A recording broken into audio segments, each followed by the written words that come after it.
નમસ્કાર દર્શક મિત્રો, હું છું રિપોર્ટર યાસીન ભાગોર અને આપ જોઈ રહ્યા છો ફતેપુરા લાઈવ।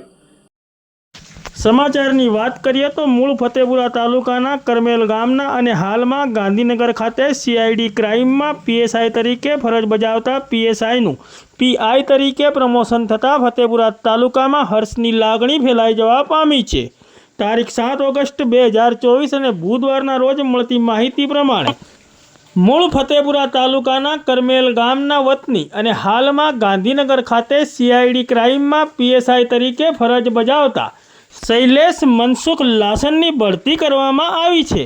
તેઓને પીએસઆઈમાંથી પીઆઈ તરીકે બઢતી આપવામાં આવી છે। ફતેપુરા તાલુકાના કરમેલ ગામના વતની શૈલેષ લાસનની પીએસઆઈમાંથી પીઆઈ તરીકે બઢતી થતાં ફતેપુરા તાલુકામાં હર્ષની લાગણી ફેલાઈ જવા પામી છે।